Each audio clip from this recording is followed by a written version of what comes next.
priority list for us to discuss at meeting number 3. The point of that is that so that you do have a fully built out top 20 list for your RTP. And then once we have that identified, then we have discussions about what goes into the 10-year plan later, just to answer your question, Rob. And so we can absolutely do that. The other sort of decision point for the TPR is how we go about scoring. We have a scoring methodology that we'll share with everybody. The actual scoring of it can be done by headquarters and regional staff. Probably good to have them in the conversation regardless.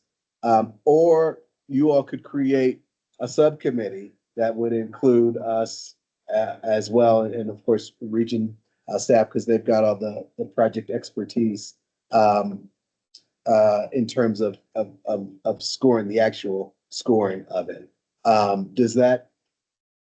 Is that one of those approach work better than the other? Do you want us to do it on your behalf and then we just bring you back and show all our work at meeting number 3, or do you all want to do it yourselves? We just provide you with the criteria that redevelop sort of simple criteria based on the PD14 goals and based on the other goals. So how should we do it, I guess is the question. What's the best approach? My opinion is let you guys do it. Okay. It's gonna come back to us where we can discuss it anyway and hash out something that if we don't agree with them. Right. I think in order to try to get a subcommittee together and make time to make that work is gonna be almost impossible with those four schedules. Okay. We can do that on your behalf, and we'll include all of the projects here, and be able to bring that back to you. Another gentleman stopped by with another project on there. Victoria Chavez dropped something in the chat And too. I just noted it in my head, so. Okay. I'm sure to. Add that one too. Okay. Okay. A widening on the northbound side of passing. Passing that. We'll add that one as well. If that's Victoria good. mentioned something too. We see the need for multimodal on US 24 East to Peyton and South Powers design and construction to relieve traffic on I-25. Part of which is in the TPR. Okay. Okay, I have that down.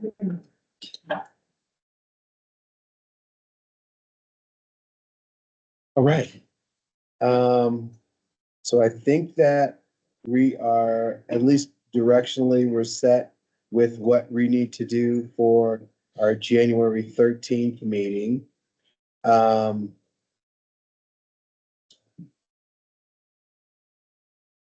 And I think we've answered all of these things. So we've got our approach. CDOT and region staff are responsible. We've identified our evaluation criteria, and we've identified the projects that will be evaluated. So that wasn't too painful, right? It's fun. Yes, exactly. Yeah. All right, so just to put a bow on everything, we have our timeline. We're after we finish our set of a TPR number 2 conversations. We're a bunch of us are just sort of traveling around and having those different conversations with our planning partners. We'll be at that about halfway point, and doing a lot of work in the fall and early in winter in preparation to bring you back priorities for discussion in Region 3. And then but basically, once we've hashed out priorities at Region 3 and agreed upon everything and done, sort of a little bit of that fine tuning on goals, our additional goals and focus areas, we'll be looking to bring you basically a draft at your 4th meeting in the process, and then after we do that with you and your other TPRs throughout the state, we'll be getting our statewide plan pretty close to ready to go to be reviewed in the summer of next year. And then we jump right into that 10-year plan development process. So that's where we are, definitely making progress and moving forward. Here's a couple of items in terms of next steps. And I think we're going to jump right into your transit and active transportation. Maybe Chair, I don't know if we want to take a break or whatever between the presentations, but this outlines basically where we are. We've updated and continue to update our statewide transportation plan website. So please check that out. Meeting number 3 in the winter. We're getting ready for some telephone or virtual town halls with the transportation commissioners, sort of in the winter, early part of next year. Like I said, draft RTPs at your 4th meeting, and then wrapping things up with TPR chair discussions in the summer. So that's where we are. This is good. Oh, we also have wildlife crossings in the same project along US 85, 285 and 80 in School Park County. Okay. Just letting me know that I captured that. Okay, great. Thanks, Stephanie. Chair? Okay, any further questions for Aaron on this? Anything? How long is the next presentation? 5 hours. How does everybody feel? Does anybody need a break? I mean, you can get up and go on. What do you need a break or keep moving? Yeah, let's keep moving. We'll jump right into that. All right. I'm gonna hit the screen. So that presentation, I think Medora Burnoff, our Main Streets and Active Transportation Program section manager, is on, and I think I'll just queue up that presentation. If Medora is on, I don't see it. I am on. I'll do a quick mic check. Is my sound coming through? Oh, there you are. Yes. Great. Did you wanna share the presentation, Medora? I do have it. Let me try. See if that works. I'm gonna hit stop sharing. Okay, thanks. Okay, nice. So I'll kick us off here. So you want to go to the next slide? Yeah. So the purpose of this this discussion is that we know that the TPR, there are we've had some issues when we look at our safety data from a vulnerable roadway user perspective. We also know that transit is one of these items that's a priority that we're going to add as a goal, and we've already included it in the vision for the TPR. And so with those things being stated, the department would like to take a deeper dive into active transportation and transit as a part of developing that regional transit plan and the statewide plan. We'd like to take a deeper dive into both of those topics. So that's really the focus of this next presentation. And so in addition to that, we want to talk about the benefits of active transportation and transit. We want to talk about how best can we provide an update on current active transportation and transit projects that relate to your regional plan, and then discuss the integration of active transportation and transit projects into what we've already identified or what we will identify as your priorities. And so we know that we've got some standalone transit priorities.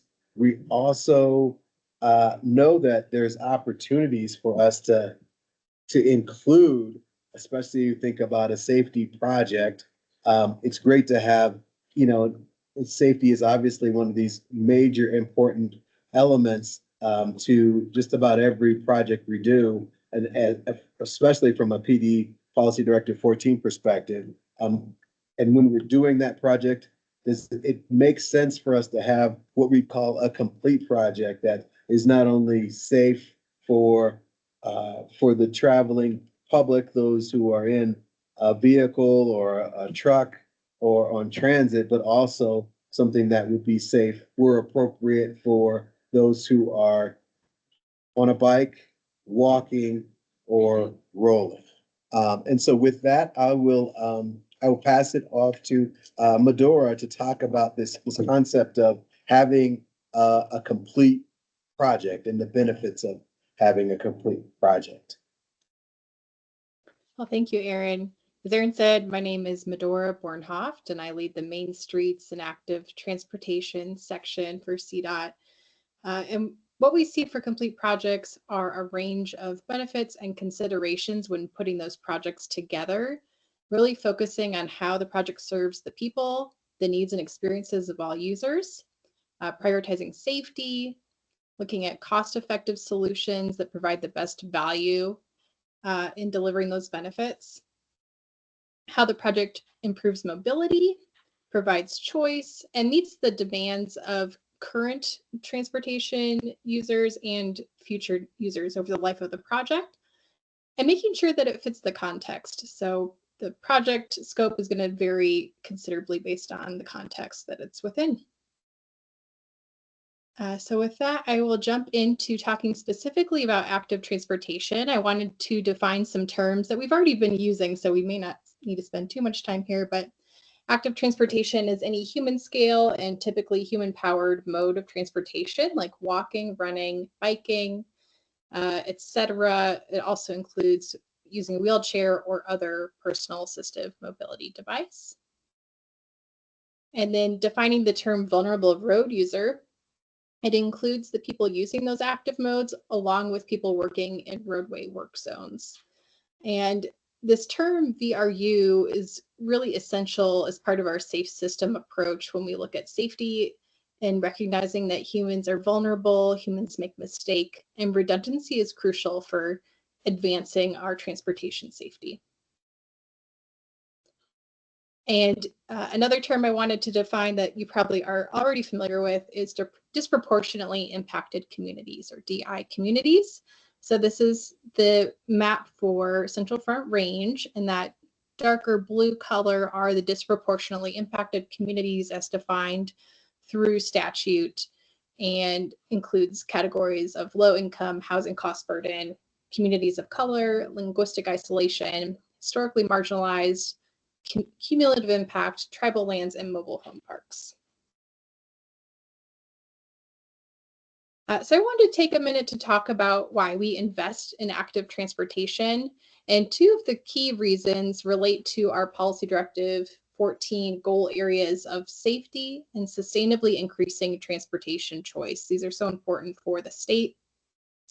And along with those two benefits, we also see substantial benefits for economic growth, community connections, equity, and public health. So to give a little bit more information behind these, on safety, statewide, 600 vulnerable road users have been seriously injured or killed in each of the most recent years in Colorado, and it's an 80% increase from 2013. So we've seen a substantial increase in vulnerable road user safety issues. As far as sustainably increasing transportation choice, we know that transportation causes 28 to 30% of all greenhouse gas emissions in Colorado. And so providing more options for people to get around increases their choices and their ability to take a lower emission mode. On economic growth, there was a study from 2016 showing that walking and biking contributed $1.5 billion each year to Colorado's economy through things like purchases of equipment, bike tours and races. And it's a substantial part of the way of life in Colorado. On community connections, human-scaled transportation supports a sense of place and brings people together. On equity, those vulnerable road user crashes occur twice as often in DI communities as compared to non-DI communities. So it's really critical to look at that data and consider that when we're making our investment decisions. And lastly, active transportation investments can contribute towards public health by providing opportunities to increase physical activity and promote mental health.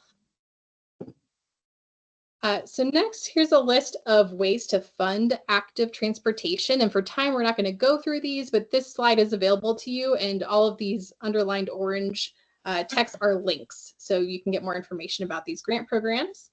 So there's a range of CDOT grant programs, other state agency programs, and USDOT grant programs. And I also want to highlight this last link on the bottom right. The USDOT pedestrian and bicycle funding opportunities table is a really great resource. There's a long list of different project types and different funding sources that can help identify which funding sources are available for your project type.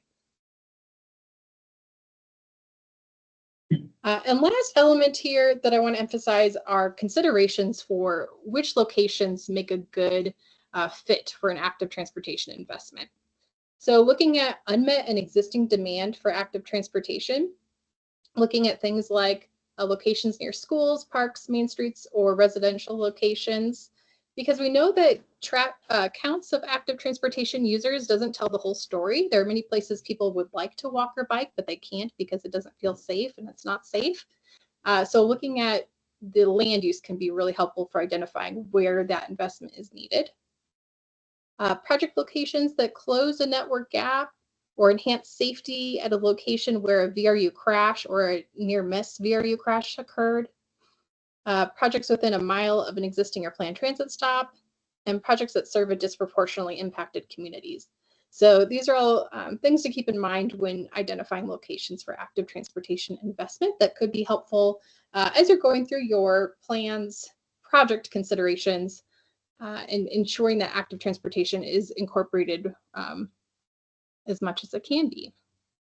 So next I wanted to share about the statewide active transportation plan because we are developing a new plan for the state.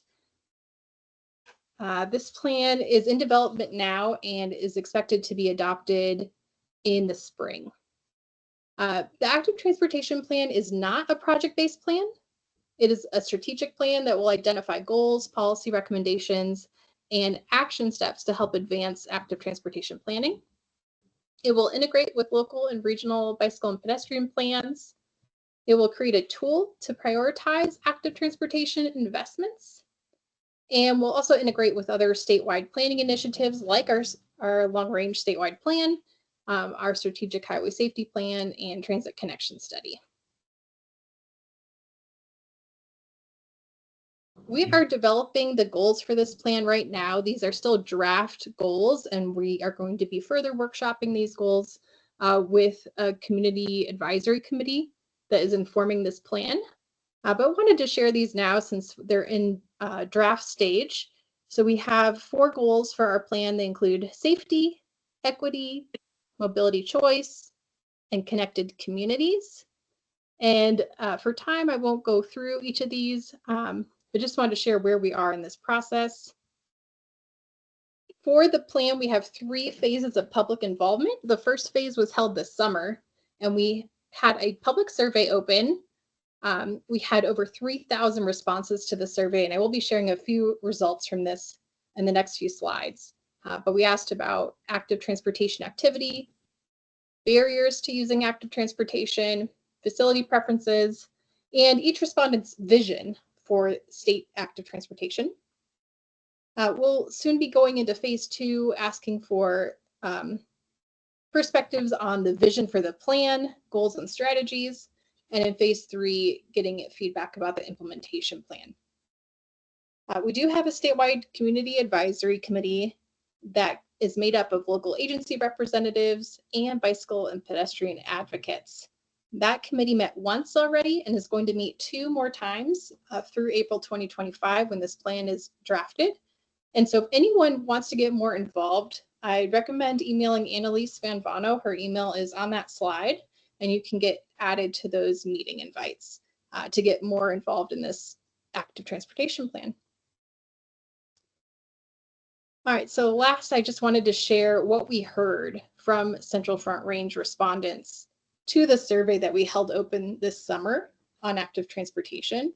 So we had over 3,000 respondents around the state and 53 respondents within Central Front Range. So of those 53 respondents, we asked about vehicle access and heard that 94% of the respondents in your region had access to an automobile, which is pretty similar to other data sets. So that statistic seems pretty similar to what we see region-wide. 60% of respondents had access to a bicycle. And then we asked about how folks traveled on a daily basis. And about 30% used an active mode on a daily basis to access a destination. So we specifically did not ask about recreational trips, but asked about transportation modes to access destinations. And about 30% either walked or biked on a daily basis, which we do think is a bit higher than the general public.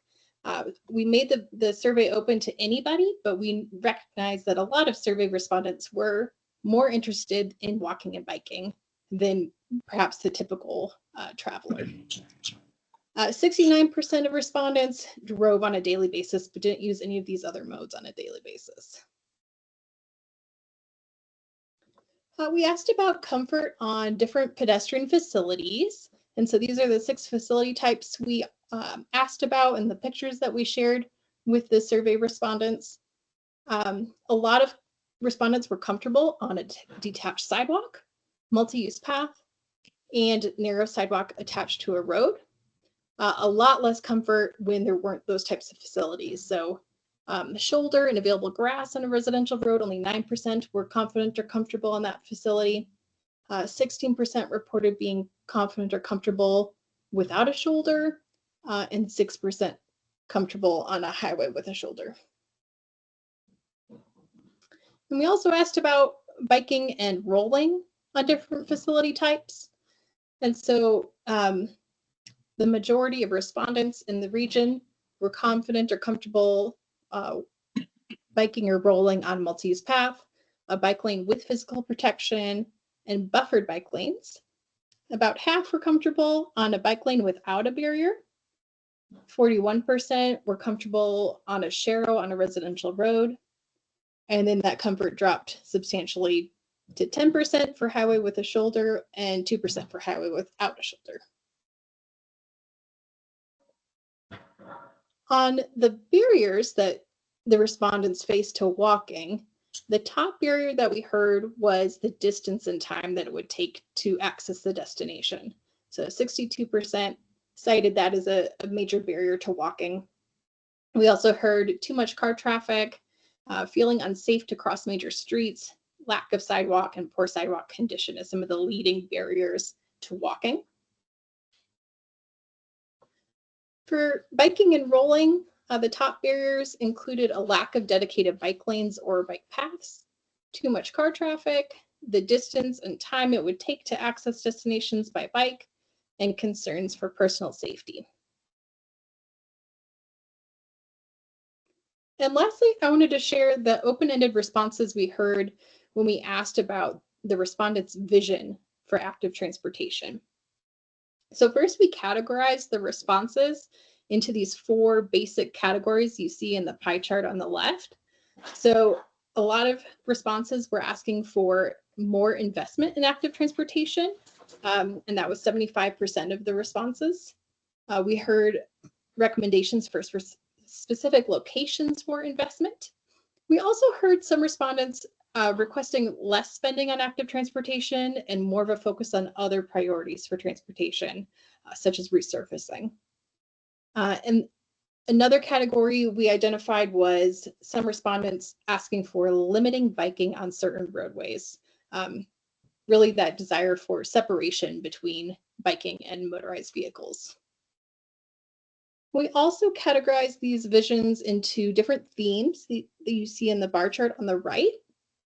So the themes included, the themes with the highest incidence among the respondents included increased safety, expanding the network, and recommending specific infrastructure type. But we also heard things like reducing conflict with vehicles, requests to reduce car dependency, making sure the facilities connect to transit, and improving maintenance.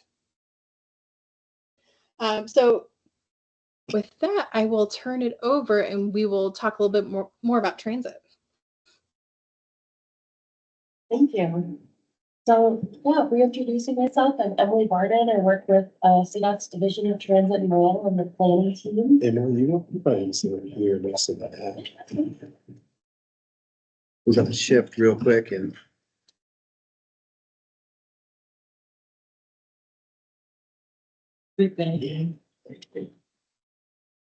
Sorry, don't understand.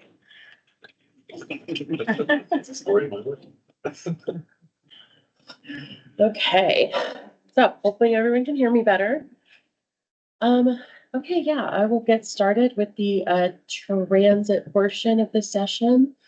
For this presentation, we really wanted to talk about just benefits of transit, you know, the incorporation of transit in our regional transportation plan and after that statewide.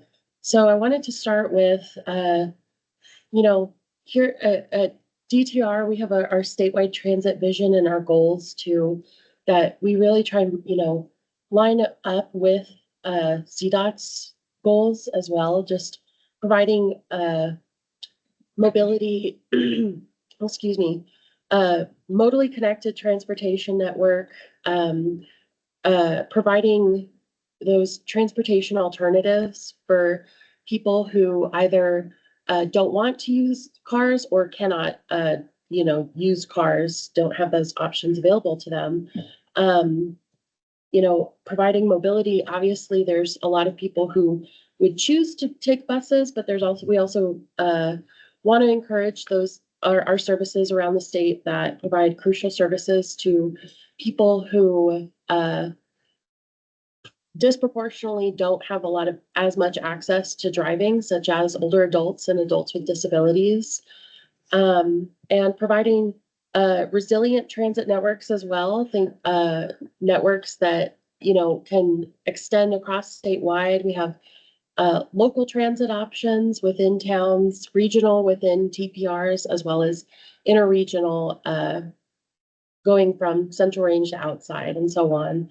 And also, we want to encourage the goal of asset management. It looks a little differently for a lot of transit agencies, rather than looking at a lot of road improvements. It's a lot more, obviously that's still important to buses as well, but it's also looking at the quality and the good repair of fleet of buses, of vans, as well as transit facilities. So those are things that we really encourage. Go to the next slide. So just kind of briefly go over, I won't go over everything here, but as I mentioned before, transit can offer a lot of options for providing multimodal transportation alternatives as opposed to cars. It can connect, you know, areas where people are otherwise not able, you know, might not be able to get transportation to and from, as I mentioned, and affordability as well. Operation of transportation services of public transit can often be an affordable option when it comes to the operating of a transit service as opposed to potentially more expensive options. Let's see, and Yeah, so prioritizing those projects, prioritizing transit and planning and promoting it, as well as implementing it and constantly improving the services that we have available to us can provide a lot of opportunities for improving our transportation focus areas, such as making travel safer. If there are more people on the bus, that's less people driving. So it, provides it provides opportunities for improving safety, reducing greenhouse gas emissions, and increasing those connections that we have around our state. If you could go to the next slide.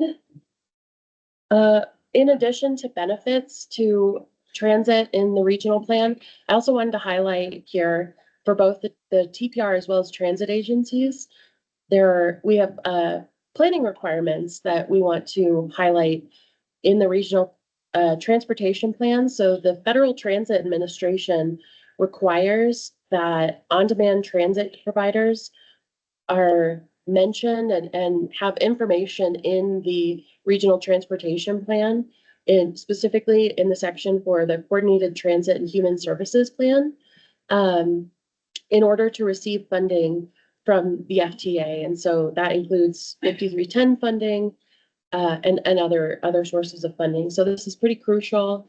I wanted to highlight here that information that is included, I can provide a link to the previous transit plan from Central Front Range, but the information that is required to be included in those plans. So DTR is planning on doing a transit provider survey. So we encourage all transit agencies to, we'll be in more touch once that survey comes out, but definitely participate in that, include the information for your transit agency, and we'll work on collecting that information, and we'll provide it to the TPR so that they can include it in their transportation plan. We also, this is, kind of more of a side note, but we also encourage and oftentimes require infrastructure projects to be included in the regional transportation plan in order to receive federal funds. We have further information on that in the Transit Local Agency Manual for construction projects, but just wanted to put that out there so that we put that there. So you can go to the next slide for me. So in terms of transit projects listed in the regional plan and further out the statewide plan. So I wanted to kind of take this time for transit agencies to look at the projects that are listed from the previous plan, and just kind of take some time to consider that 5 years out, the last project list was from 2019. How have things changed, and where are those projects potentially now? If we want to talk about updating, these projects, how might we do that if there are projects listed that maybe the scope was for construction or something along those lines, something maybe further out than what the transit agencies might be now.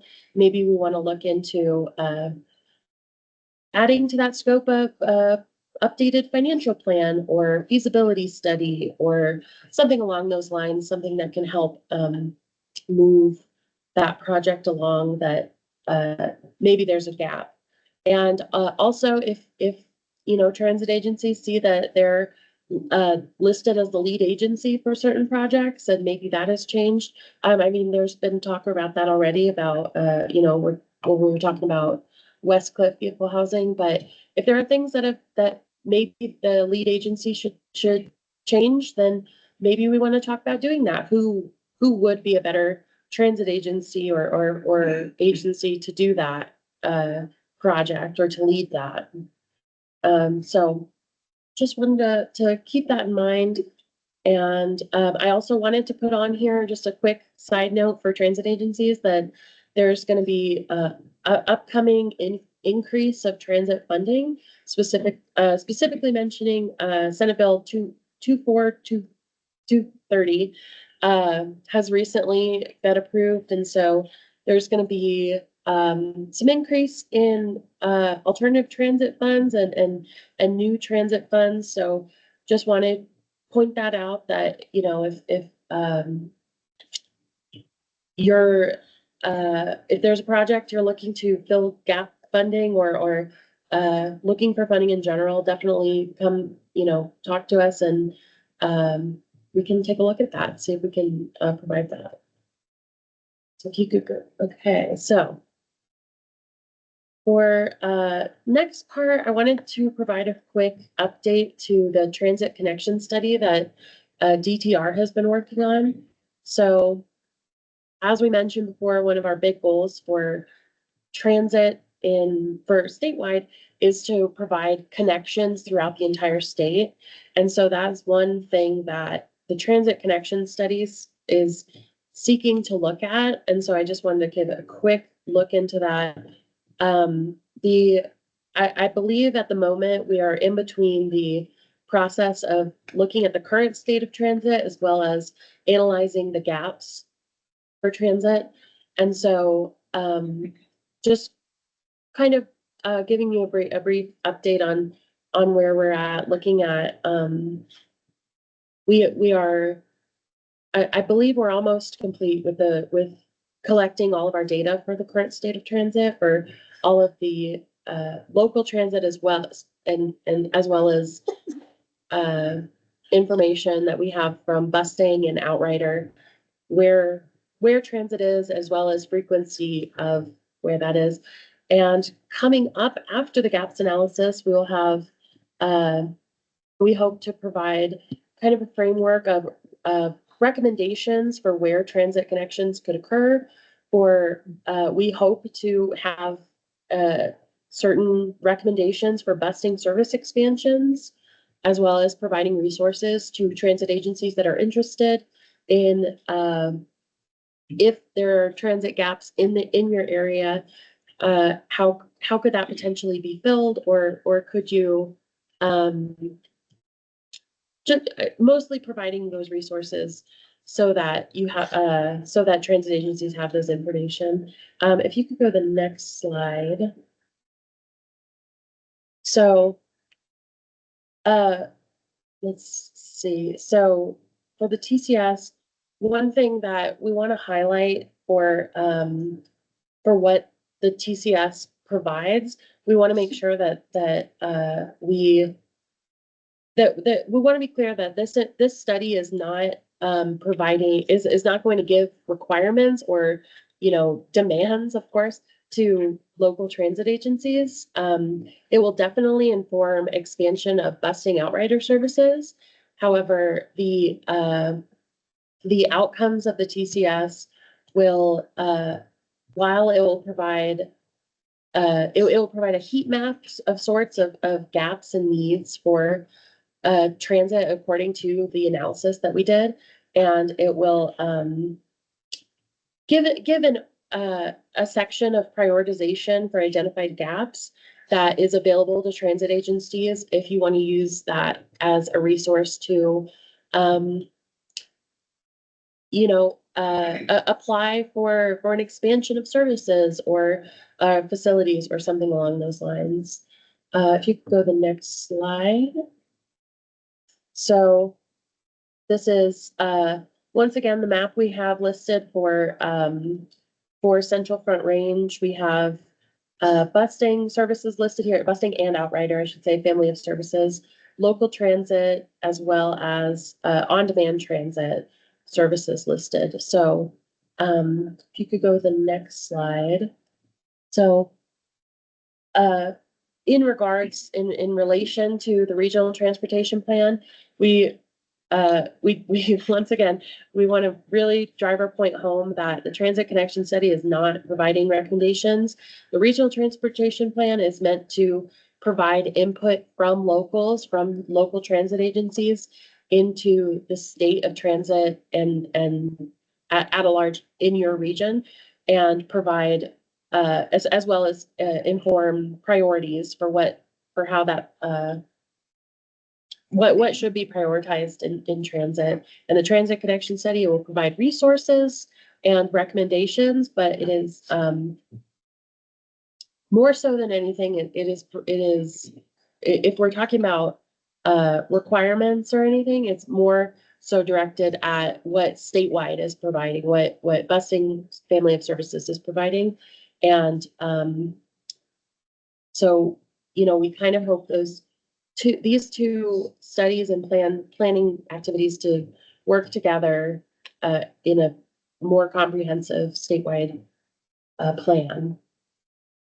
So next, I wanted to go over, we talked before about complete projects and how that could be incorporated in projects in the Central Front Range. So I had some quick, just some examples on here of potential projects that could incorporate highway and transit together, as well as this could also include active transportation, of course. But, if there are road improvements, for example, if there are certain roadways listed that could potentially that have a heavy transit element that has a lot of transit usage, that it would be useful to look into reinforcing roads in those areas, making sure that roads are not over time being more damaged by a heavy transit heavy transit words lost me, but involvement in that area, as well as potentially bus bays, getting buses, off of the road when they're making stops or things like something similar to that. And then also corridor studies. If there are corridor studies happening that involve transit, I think there's one person in the online that commented that there's transit and potential multimodal potential in certain corridors that could alleviate congestion or other potential benefits. That if you wanted to incorporate transit into that corridor study, that would be a really great way to combine just the combine benefits, combine priorities, and make a more complete project overall. So, yeah, I appreciate your guys' time, and that's what I had for transit. Anybody have any questions?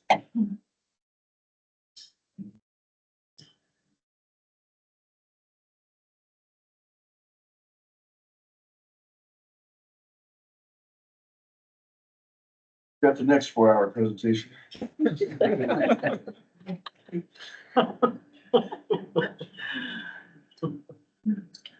right, I don't think there's anything else on the agenda, is there? You got it all. So we talked about, Samantha and I, about bylaws. What's CDOT's or TC's deadline for us to approve in our bylaws? We haven't actually finalized, or we're planning, but we haven't approved them. I don't think the TC set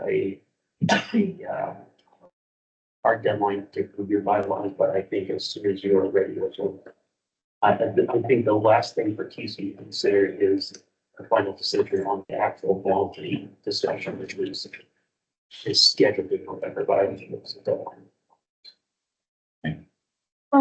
Commissioner McFall? Yeah. I thought we did approve them pending Victoria's edits, because she. Did we may have. And I, Oh, and that, because and she I added sent some them, I stuff. got Victoria's approval on the edits, and I submitted them to Samantha. So I think So I they think saw we're we got good with our bylaws. You're good with your bylaws. You're not mine. No, but you helped us, thank you. Okay, so they're probably approved then.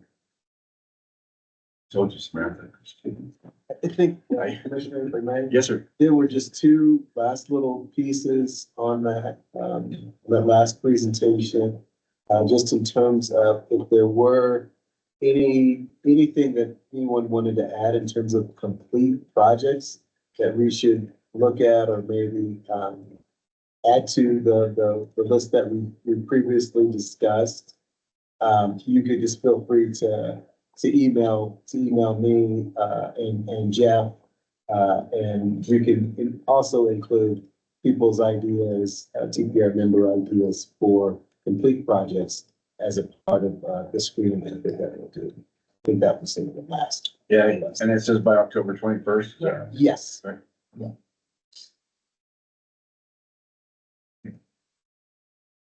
Oh, goodness. My computer says high pollen today, so. Smoke. Yeah, smoke is all. All right, anybody have anything else we need to discuss? I have a couple of HQ updates, but it's gonna be, less than a minute. Oh, well, we don't want to mess with them. I'm just kidding. Well, anyway, DTD, Darius hired administrative assistant director to help with administrative work, and his name is Eric Sedan. Is that how you say it? Setting, Sedan? yeah. And then just related to STAC, we had elections, and Gary Beatty from Eastern TPR is now chair. Ollie Williams from Pikes Peak is now vice chair. And we honored Vince with a cake and with a beautiful road sign honoring his 20 years of service as STAC chair. We also had a state highway safety plan or strategic highway safety plan update by Melody Clayton. And then we started conversations about revenue projections related to the 2050 statewide plan at STAC. And also the TPR boundaries discussion that is anticipated to be discussed at the TC in November. And then key TC topics for the Transportation Commission were resource allocation, multimodal options fund match reduction request that was approved, the adoption of PD 14, and then the adoption of the fiscal year 28 and 29 asset management planning budget was discussed. So those are the things that are happening at HQ, and that's my report. Thank you. Okay, so the next meeting is in January at some time, you know the date? The 13th. Yeah. I'll make sure. Quick. What's the second Monday? January 15th. It's 19th.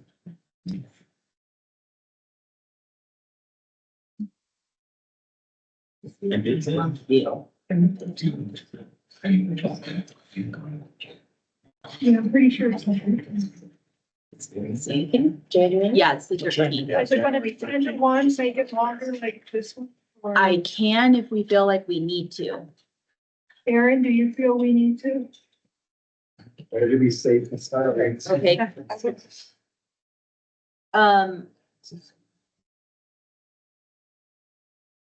We don't have any meeting locations for any of the 2025 meetings, so if folks want to volunteer for. Welcome to come back, but we are pretty high up the mountain, so. It was very January. lovely. It was an awesome drive. Fly the way home. You offered. If you want to come back, yeah. I think we should do it again this time next year. Oh, yeah, I think so. Yeah. Yeah, it's very beautiful. We could also go first. So let me suggest then, if somebody wants to host one in 25, because none of them have one, send Samantha an email, Yes. and then we'll discuss that, make sure everything's good with it. We'll make those, and then that'll come out in an email. for everyone for January. Extend the January meeting an hour? Yeah. Okay. Will Yeah, do. just so we're prepared, that's there, and safe. I may suggest that the January meeting be lower than 8,000 feet in elevation. Yeah, good idea. We did it in Canyon last time and we can do that Yeah. again. We're at 10 right now. All right, anything else? Just up the. Okay, we are adjourned. Thank you all for your time. Well, thank you.